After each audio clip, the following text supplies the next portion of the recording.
You step up to the line, you lift that ball, and your shoulder screams before you even let it go.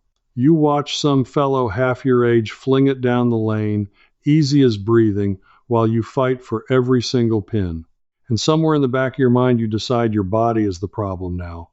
It isn't. I promise you, it isn't. Here is the truth I wish somebody had told me 30 years ago. After 65, you can bowl better than you ever did at 40. Not with more muscle, not with a fancy ball. With timing, one small adjustment in when you move, and the ball starts doing the work your body used to do. I bowled for 3 decades before anybody let me in on this, and I've come to believe that silence was no accident. Before we're done, I'm going to hand you a timing method that was written down plain as day back in 1961 in a coaching manual most pro shops today act like never existed. You won't need a dime. You won't need a new ball.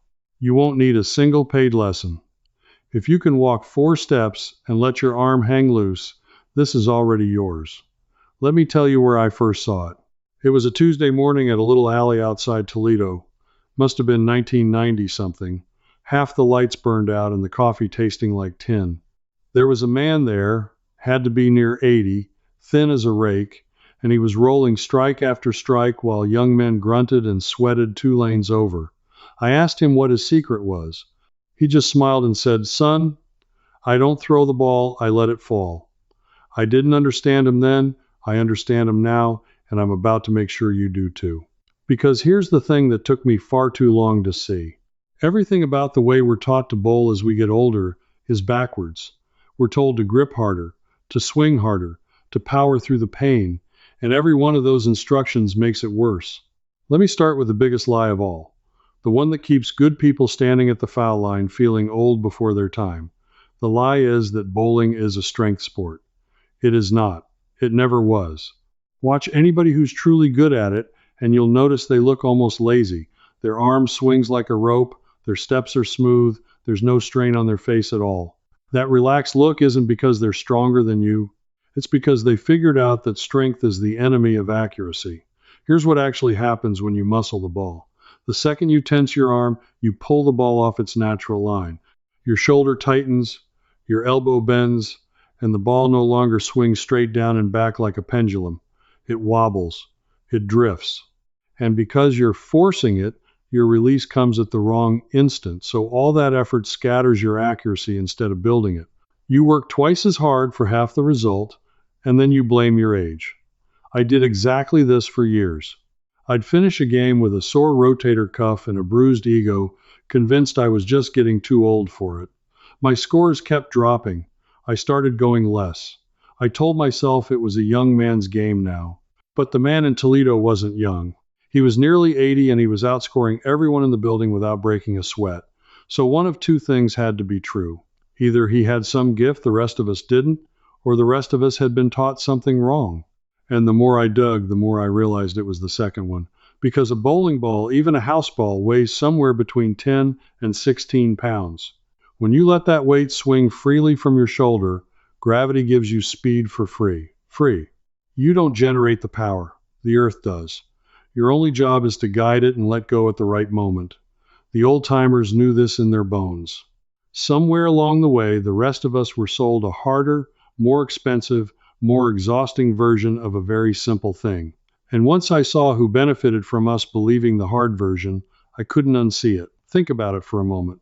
If bowling really were a matter of raw strength, then getting older would mean giving up.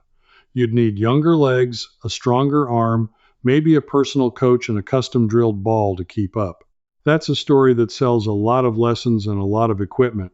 But if bowling is really about timing, then a 75-year-old with steady rhythm can beat a 30-year-old with a strong arm any day of the week.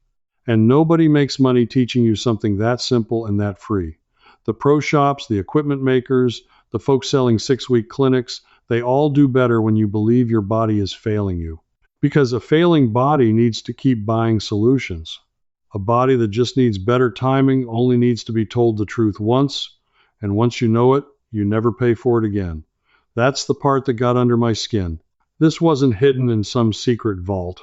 It was written down decades ago, taught openly, and then quietly allowed to fade out of the conversation the moment there was more money in complexity than in clarity. So let me take you back to where this knowledge actually came from, because the history tells you everything. Organized bowling in this country goes back to 1895, when the American Bowling Congress was founded in New York City to standardize the game. For the first half of the 20th century, bowling wasn't a niche hobby. It was the most popular participation sport in America. By the 1950s and early 1960s, there were tens of millions of league bowlers. Whole families went. Factories had teams. It was cheap, it was social, and everybody from teenagers to grandparents played the exact same way. And here's the important part. Back then, the instruction was built around ordinary bodies, not athletes, not professionals. Regular working people who wanted to roll a decent game after their shift. The coaching of that era was obsessed with one idea above all others: rhythm, timing, the smooth marriage of your footsteps and your arm swing. That was the whole ball game. The method they taught had a name: the four-step approach, and it was designed so that a person of any age or any strength could produce a clean, powerful, accurate shot by letting physics do the heavy lifting. Let me walk you through it the way it was meant to be taught, because I guarantee it's simpler than anything you've been shown lately. You start with the ball held up around chest or waist height, cradled so your muscles aren't straining to hold it. Now, the magic is in coordinating 4 steps with one single pendulum swing. On your first step, you push the ball gently out and away from your body. Just let it go forward and begin to drop. On your second step, you let the ball fall down past your leg. You don't swing it, you let it fall. On your third step, that falling weight carries the ball naturally up behind you into your backswing, all on its own momentum. And on your fourth step, the ball swings back down like a pendulum, and you simply let it roll off your fingers onto the lane as your foot slides to a stop. 4 steps. 1 swing. Down, back, and through. Timed. So the ball arrives at the bottom exactly as your sliding foot plants. That's it. That is the entire secret the man in Toledo was talking about when he said he lets the ball fall. Now here's why it matters so much for us specifically. When your swing and your steps are in sync, the ball's weight becomes your engine. You are not lifting, you are not throwing, you are guiding a falling object. That means almost no strain on your shoulder, your elbow, or your lower back. The people who bowl into their 80s and 90s aren't superhuman. They just never fight the ball. They cooperate with it. And when I finally slowed down and matched my swing to my 4 steps, something happened that honestly made me a little angry. And that anger is exactly why I sat down and wrote everything I'd pieced together over 3 decades onto paper, because the timing fix you're getting here is the doorway, not the whole house. In the collection I put together, I take this same pendulum idea all the way through: how to bring the hook back with the very same house ball you already use, how to hold your line to the foul line using boards and feet instead of guesswork, and how to close those open frames that quietly eat your average week after week. It's more than 340 pages of the plain explanations nobody ever gave us, written for men our age, with no new gear and no strength required. If you want it, scan the QR code right there on your screen, or use the link in the description or the pinned comment. But even without it, the free part still works. And here's what it did for me. The soreness stopped. The ball went where I aimed. My scores climbed for the first time in years. And I realized I'd spent a decade in pain for absolutely no reason, because nobody had told me the free version still worked. But knowing the 4 steps is only half of it, because there's a single detail inside that rhythm that separates the people who bowl well from the people who bowl beautifully, and it's the detail most modern instruction skips right past. That detail is when. When exactly does the ball reach the top of your backswing? When exactly does it reach the bottom? Get the timing right, and everything else falls into place by itself. Get it wrong, even with perfect steps, and the ball fights you the whole way down. Here's the rule the old coaches drilled into everyone. The ball should reach the very top of your backswing at the exact moment your 3rd step finishes and your 4th final step begins. Then as that last foot slides forward and plants, the ball swings down and releases. Top of the swing meets the start of the last step. Release meets the plant of the slide. Most folks today are late. Their feet get to the line before the ball is ready to come down, so they end up muscling it forward to catch up. That yank is where the shoulder pain comes from. That yank is where the accuracy dies. You're not too old. You're just early with your feet and late with your ball, and nobody ever taught you to line the two back up. Here's how you fix it without any equipment at all, right in your own living room. Stand up, no ball, and just let your bowling arm hang. Now swing it gently back and forth like a pendulum, natural and loose. Feel how it wants to swing at its own pace. That pace is set by the length of your arm and by gravity, and you cannot rush it without tensing up. Now add your 4 steps to that same lazy rhythm. Walk and swing, until the bottom of the swing lines up with your last step every single time. Do that for 5 minutes a day for a week, and your body will learn the timing before you ever pick up a ball. That's a lesson that would cost you real money at a lot of places, and I just gave it to you standing in your socks. Which brings me to something I need to say directly to those of you thinking this still isn't for you. Maybe you're on a fixed income. Maybe you're counting every dollar, and the idea of a hobby feels like a luxury you gave up years ago. Maybe you figure bowling means shelling out for a ball, special shoes, a bag, a coach, league fees, the whole works. I want to talk to you especially because this next part I put together for exactly you. You do not need to own a single thing to bowl well. Not one. Every bowling alley in America has house balls sitting right there on the racks, free to use, in every weight from 6 pounds on up. Pick a lighter one. There is no prize for using a heavy ball, and a lighter ball is easier to keep in perfect timing. The pros will tell you the right weight is the one you can swing smoothly without strain, and for many of us past 65, that's lighter than our pride wants to admit. Shoes? Most alleys rent them for a few dollars, and many senior sessions include them. You don't buy them until you're bowling every week and you've decided you want to. And here's the real secret for the tight budget. Nearly every bowling center in the country runs discount senior programs, usually in the mornings on weekdays when the lanes sit empty. I'm talking about games for $1 or $2 a piece, in a lot of places, coffee included, sometimes free shoe rental thrown in. Some centers run senior leagues where the whole morning, several games in all, costs less than a fast food lunch. Call the alley nearest you and ask 3 words. Senior morning rates. You will be shocked what they say. So the cost of trying this? A couple of dollars and a phone call. And the timing practice, the part that actually makes you good, is completely free and done at home in your living room with no ball at all. Nobody can put a price on rhythm. It was never theirs to sell in the first place. And let me tell you why this matters far beyond your bowling score, because this is where it stops being a game and starts being about your independence. The single greatest threat to staying in your own home as you age is not your heart. It's not your memory. It is falling. A fall that breaks a hip can end independence overnight, and what protects you from falling is balance, leg strength, and coordination between your eyes, your feet, and your hands. Now look back at what the 4-step approach actually asks your body to do.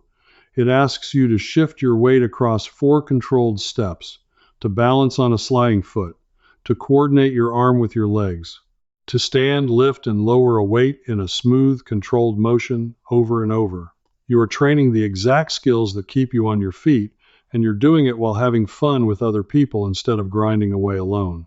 Researchers who study aging have shown again and again that low-impact, weight-shifting, socially engaging activity does more for balance and mood than almost anything you can buy in a bottle.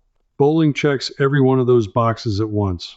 Balance, light strength, coordination, and company. That last one, the company, matters more than we like to admit. Loneliness in older adults has been linked to real declines in health, and the morning bowling crowd is one of the friendliest, most welcoming groups you will ever meet. Nobody there cares about your score. They care that you showed up. So here we are, and it's time I said plainly what took me years to understand. We were sold the idea that getting older means sitting down, slowing down, and paying other people to manage our decline. Expensive gym memberships we don't use. Fancy equipment gathering dust. Programs that treat us like we're already halfway gone. And meanwhile, a $2 game built on a free skill quietly does more for our bodies and our spirits than most of it combined. That's the part that ought to make you a little bit angry, the way it made me angry. Not because anybody set out to hurt us, but because the simple, cheap, joyful answer was always sitting right there on the rack, and it just wasn't profitable enough for anyone to keep reminding us it existed. Now, let me give you the finale I promised you. The buried timing secret, straight from the source. Back in the golden age of the game, when the American Bowling Congress and its instructors were teaching millions of ordinary people, the coaching wisdom got written down in the manuals and instructional books of the era. And in the material from around 1960 and 1961, when bowling instruction was at its most careful and most generous, there's a principle spelled out that I have almost never heard a modern coach repeat to an older bowler. I found it while digging through old coaching guidance from that period, and when I read it, I sat right back in my chair. Here it is. The single most important timing checkpoint is not the release, it's the pushaway. The very first motion, when you push the ball out at the start of your first step. The old instructors taught that if your pushaway is on time, everything after it takes care of itself, because the pushaway sets the tempo for the entire swing. Push the ball away too late, and you'll be rushing to catch up for the rest of the shot. Push it away in perfect sync with that first step, and the ball will swing down, back, and through on its own natural clock, arriving at the bottom exactly when your slide foot plants with no effort from you at all. In other words, the whole game is won or lost in the first half second before the ball has even started to fall. Every bit of strain, every wobble, every off-target shot most of us blame on our aging bodies actually traces back to a push-away that's a beat too late.